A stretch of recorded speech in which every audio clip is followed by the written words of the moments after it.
Hermanos, Dios les bendiga. Este es el pastor Percy J. Riley, quien les saluda en esta hermosa noche. Hoy vamos a estar hablando sobre el tema ¿Estuvo Jesús en el infierno? Quizás este sea uno de los ejemplos más claros de una predicación o enseñanza malsana. El concepto de mencionar a Jesús que si fue al infierno se basa en una mala interpretación y deducción de algunos pasajes bíblicos. Hemos hablado con muchos pastores sobre este tema en particular y la gran mayoría de ellos no saben el trasfondo de esta mala interpretación. En breve, estaremos mencionando los orígenes de esta enseñanza, las discrepancias bíblicas y finalmente sus implicaciones teológicas. La enseñanza de mencionar que Jesús padeció en el infierno proviene del credo apostólico. El credo apostólico menciona en una oración que Jesús descendió a los infiernos. El credo dice de esta manera: creo en Dios Padre Todopoderoso, Creador del cielo y de la tierra, y en Jesucristo, su único Hijo, Señor nuestro, que fue concebido del Espíritu Santo, nació de la Virgen María, padeció bajo el poder de Poncio Pilato, fue crucificado, muerto y sepultado. Descendió a los infiernos, al tercer día resucitó de entre los muertos, subió al cielo y está sentado a la diestra de Dios Padre Todopoderoso, y desde ahí vendrá al fin del mundo a juzgar a los vivos y a los muertos. En este credo se menciona que Jesús descendió a los infiernos. La tradición de este credo menciona a Felipe como el autor del mismo. Su origen proviene de una persona llamada Rufino, quien acreditó a Felipe como el autor de este credo. Este credo se estableció primeramente como una aseveración de fe para los cristianos, al igual que muchas constituciones en las iglesias, las cuales se establecen para gobernar las funciones locales. Estos tipos de credos se establecieron para dar bases o reafirmar doctrinas bíblicas en las iglesias. Una función adicional de los credos era ayudar al pueblo a combatir herejías al establecer fundamentos teológicos que fuesen comúnmente repetidos y fáciles de memorizar. Además, el credo brinda una ayuda para diferenciar ideas y pensamientos sobre temas teológicos fundamentales. Aunque muchos trazan el origen de este credo al primer siglo, la realidad del caso es que sus orígenes son inconclusos. El teólogo Wayne Grudem menciona: es sorprendente que la frase descendió a los infiernos no se encuentra en ninguna de las versiones tempranas del credo.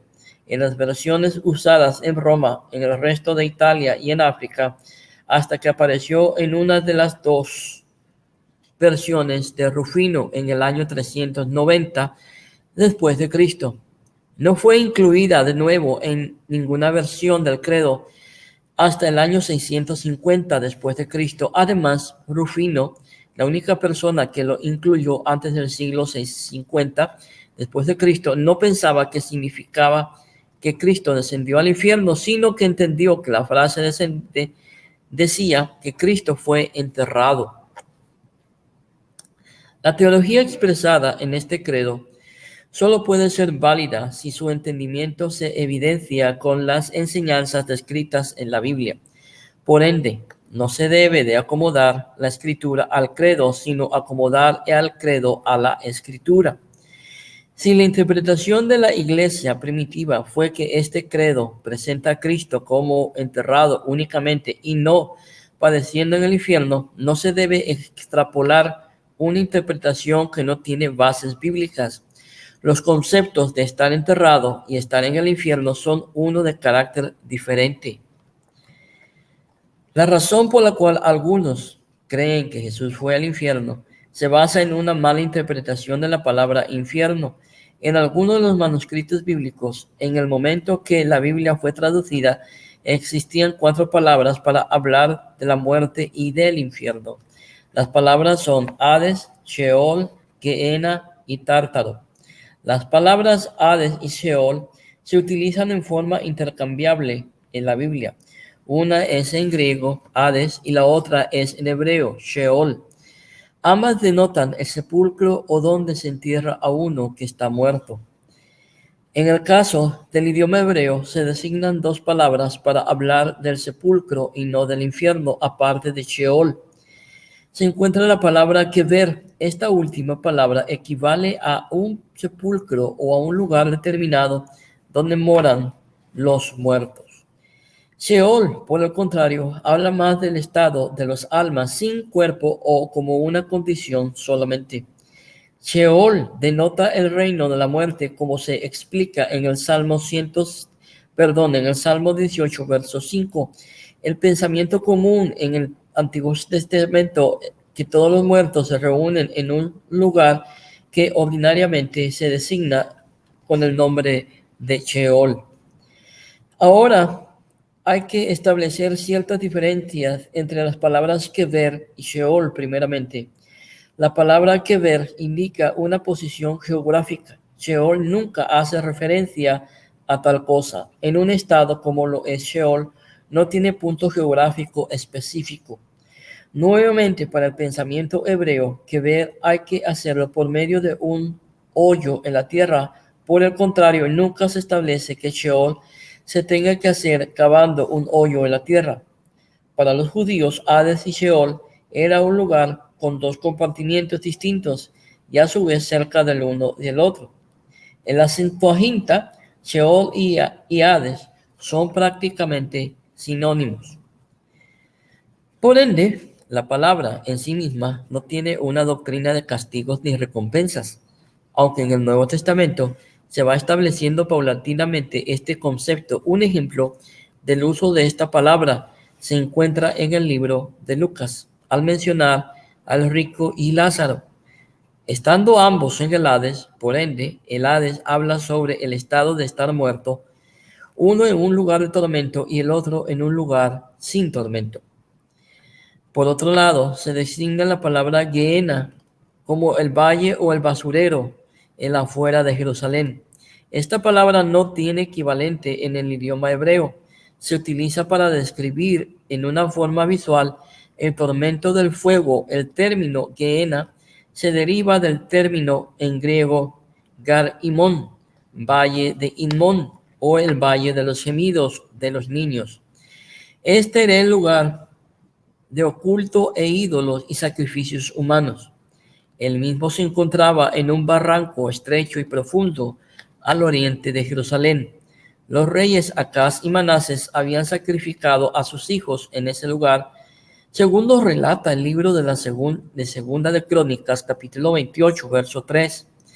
En ese lugar se encontraba el ídolo Moloch, que poseía una cabeza de buey y cuerpo de hombre, que simbolizaba la fertilidad en los pueblos del cercano oriente. Estos hechos fueron unos muy espantosos en el pueblo de Israel, que se identificó Gehenna en el infierno. Ahora, Gehenna, a diferencia de Hades, no es una condición sino un lugar. Esta palabra está más cerca al concepto que se entiende en la iglesia para un lugar de tormento, pero solo por una asociación que proviene del primer siglo.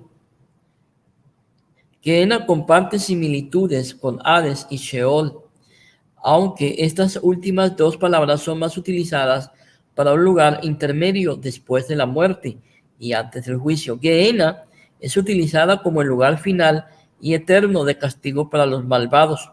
Por otro lado, tártaros es una palabra que designa un abismo y no necesariamente el infierno. El término se deriva de la palabra que designa a los abismos en la mitología griega, aunque Pedro no está afirmando la validez de esta mitología griega en su carta. Él sí está usando el término como una palabra común de esa época para expresar un concepto. En el valle de Inmón se realizaban cultos a Baal y sacrificios de niños a Moloch, por lo que Jeremías profetiza en su libro capítulo 7, verso 32 y capítulo 19, verso 6, que este lugar de vergüenza, el valle de Inmón, sería un lugar de juicio.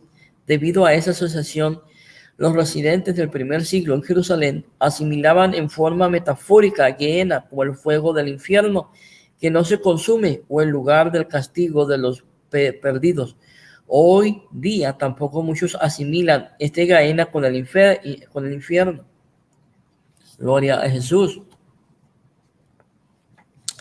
El credo apostólico se escribió originalmente en latín y utilizaron la palabra infernos, que significa más abajo o por debajo. Entonces Jerónimo tomó la versión latina de la Biblia y la tradujo al idioma griego. En otras palabras, fue Jerónimo quien plasmó o igualó la palabra infierno como Hades en las traducciones posteriores, dando paso a que se confunda este pasaje. En las traducciones posteriores, dando paso a que se confunda este pasaje, como ya lo dije. El pasaje bíblico habla de Hades como una morada de muertos y no como el lugar de castigo eterno, tal y como lo conocemos hoy en día. Uno de los pasajes que las personas utilizan para validar su posición es primeramente Efesios capítulo 4, verso 8 al 10, por lo cual dice: subiendo a lo alto, llevó cautiva a la cautividad y dio dones a los hombres, y eso de que subió, ¿qué es? Sino que también ha descendido primero a las partes más profundas de la tierra. El que descendió es el mismo que también subió por encima de todos los cielos para llenarlo todo. Efesios capítulo 4, versos 8 al 10. En este pasaje se utiliza la frase las partes más profundas de la tierra para ser iguales al infierno.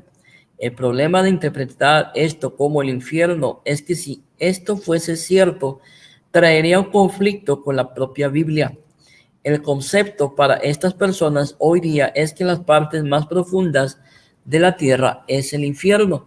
Pero en el libro de los Salmos, David explica que él fue formado en las partes más profundas de la tierra o las partes bajas de la tierra. Por ende, si el infierno está en las partes más profundas de la tierra, como estas personas mencionan, entonces David fue formado en el infierno, siendo esto un gran error e inconsistente con lo que conocemos de David. Los próximos pasajes son Hechos capítulo 2, verso 27 y el verso 31, donde se menciona que el alma del Señor no será dejada en el Hades. Porque no dejarás mi alma en el Hades, ni permitirás que tu santo vea corrupción. Hechos capítulo 2, verso 27. Viéndolo antes, habló de la resurrección de Cristo, que su alma no fue dejada en el Hades, ni su carne vio corrupción. Hechos 2:31.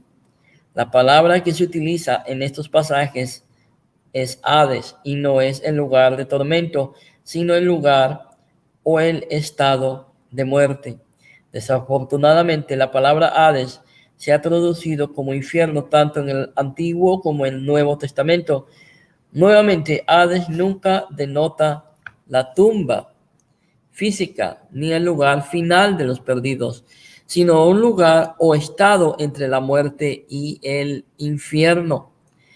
Por otro lado, es en 2 de Pedro 2:4 y 1 de Pedro 3:18 al 20, donde muchos asumen en error que Jesús descendió y fue al infierno. Porque si Dios no perdonó a los ángeles que pecaron, sino que arrojándolos al infierno, aquí tártaro, mal traducido como infierno en vez de abismo, los entregó a prisiones de oscuridad para ser reservados al juicio.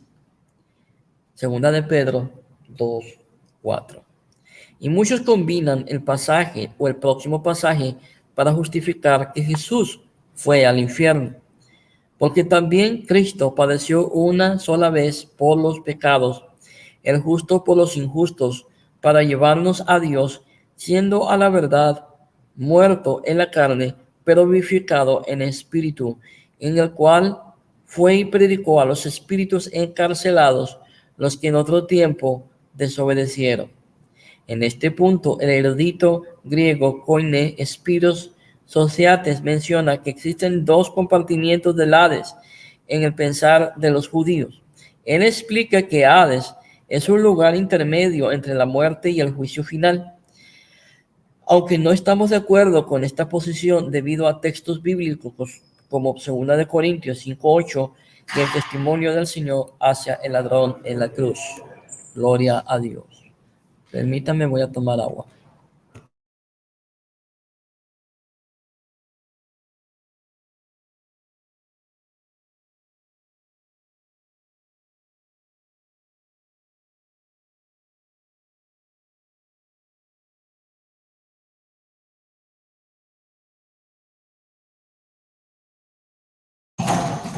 Gloria a Dios, mis hermanos amados.